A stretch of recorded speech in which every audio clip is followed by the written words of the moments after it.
Hello, hello, you. I feel like I'm here reporting live with the news. No, I'm just being corny. But seriously, this is my first time going live on YouTube, or it's been a bit, no, it's been a very long time though.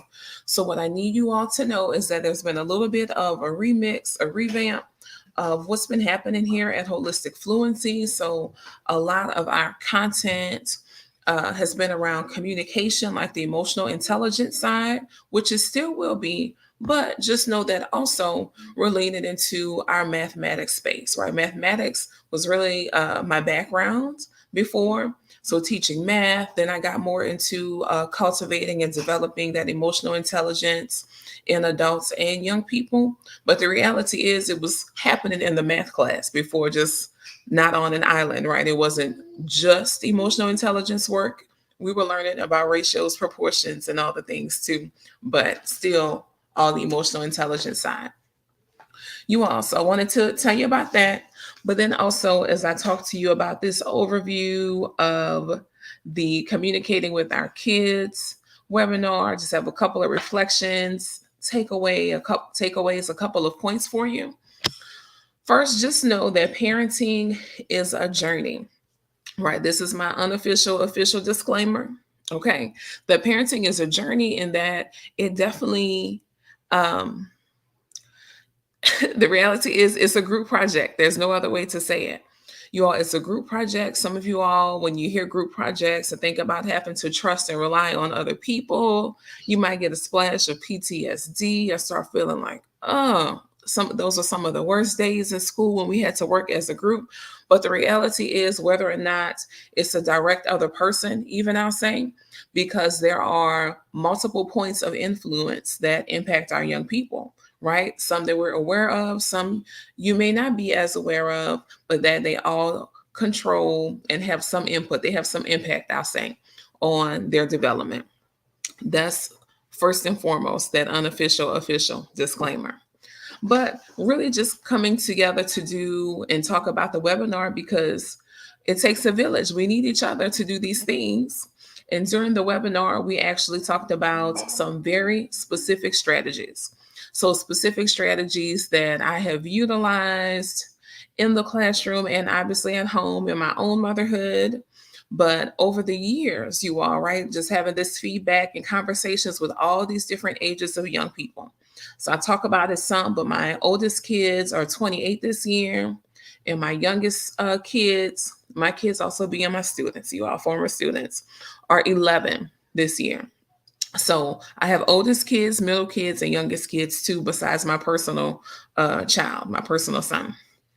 So we talked about having to make the adjustments between age groups when we're talking to the young people. So it might be a specific strategy we discussed and explored, but from pre-K to second, it looks a certain kind of way, which is different than how it looks from third to fifth, which is different than how it looks for sixth grade and up. So we were super clear about that, but also not just between the age groups, but also thinking about, again, what we know about birth order, like our oldest, middle, and youngest kids, different personalities, different experiences, even if they're in the same house, same space, right? So making sure that we make some adjustments that way, especially if it's maybe like close on the generational breaks, right? When we're talking about Gen Z versus Alpha generation, that some of their motives and tendencies are different. So we need to make sure we recognize that.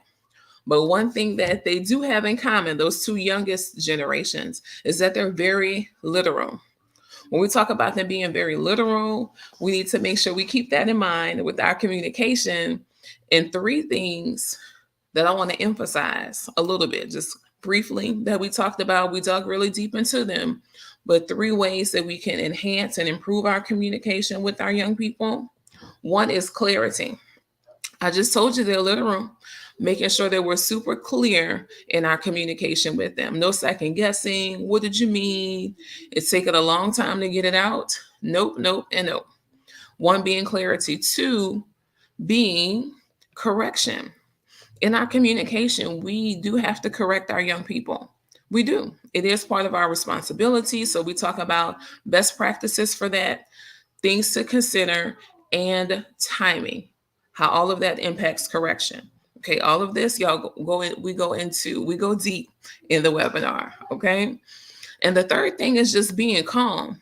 And y'all might say, okay, well, Nika, duh, we need to be calm. But, that's one of those things that is much easier said than done. So when we're talking about being calm, we talked about some techniques, strategies, apps, even that'll help support that. But really wanting to emphasize here with you all two areas, two times, I'll say, where it's make or break, sink or swim when we're talking about being calm, when we're interacting with our young people. One, when there's conflict. You heard me. You heard me say when there's conflict. And then secondly, maybe you're doing your check-in, they're sharing whatever's happening, but they shared something and it was shocking to you. Did you lose your cool or did you remain calm? Right? So all of these things, but those two main areas, when there's conflict, and then maybe when you heard something unexpected, how did you respond? Did you stay calm? Also, with the conflict part, y'all go ahead and make a plan. Go ahead and plan for it. So you have your go-to move, your strategy, and you're not freestyling when you're in the midst of conflict because it's already very emotional, right? So we talk about a very specific set of strategies and questions. Israel, you too loud. A very specific set of strategies and questions when we're in the midst of conflict, right? So again, y'all, that's on the webinar.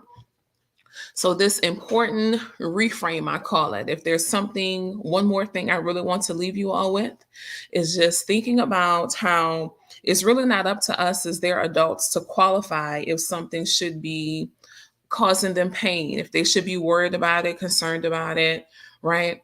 If it should be a major thing. That's really not what we're here for at first. That's not our first reaction, I'll say. It could be something I gave the example of, maybe a coloring sheet like left on the table at a restaurant or something, right? So if that coloring sheet's left on the table, a little person says, hey, can we go back and get my coloring sheet? And you're like, you have coloring books at home. I'll get you another one. We can just get one right here with the lady, right there with the hostess on the way out.